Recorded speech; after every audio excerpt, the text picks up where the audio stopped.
கனமழை பொறுத்தவரை தமிழ்நாடு முழுவதும் பெரும்பாலான மாவட்டத்தில் நிச்சயமாக அதிகரிக்கும். சில இடங்களில் கனமழையாக பெய்தாலும் சில இடங்களில் மிக கனமழையும் வெளுத்து வாங்க போகுது. ஆபத்து பொறுத்த வரைக்கும் நெருங்கிக்கிட்டே இருக்குது அப்படின்னு தான் நம்ம சொல்லணும்.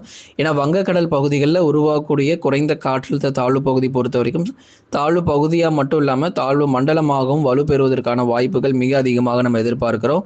மீண்டும் மீண்டும் கனமழை தொடர்ந்து வந்துக்கிட்டே இருந்துச்சுன்னா நிச்சயமாக தாழ்வான பகுதிகளெல்லாம் வெள்ளத்தில் அடித்துட்டு போக வேண்டியதான். அந்த அளவுக்கு மிக மோசமான வடகிழக்கு பருவமழை, அதாவது பருவமழையினுடைய தீவிரத்தை நம்ம பார்த்துட்டு இருக்கிறோம். இன்னும் நமக்கு நவம்பரே வர இல்லாத ஒரு சூழ்நிலையில் அக்டோபரே இன்னும் முடியவே இல்லை. அதுக்குள்ளேயே எங்கே பார்த்தாலும் டிசம்பர் மாதம் வந்தது போலவே எங்களுக்கு உணர்கிறது அப்படிலாம் கமெண்ட்ல போட்டிருந்தாங்க. இது டிசம்பரா இல்லை இது அக்டோபரா அப்படிங்கிற கேள்விகள் கேட்குற அளவுக்கு மழை பொழிவு இந்த மாதத்திலேயே கொட்டி தீர்த்துக்கிட்டு இருக்கு. வடகிழக்கு பருவமழை தொடங்கி ரொம்ப நாள்லாம் இல்லைங்க. அக்டோபர் 16 தான் தொடங்கியது. 16லேருந்து 20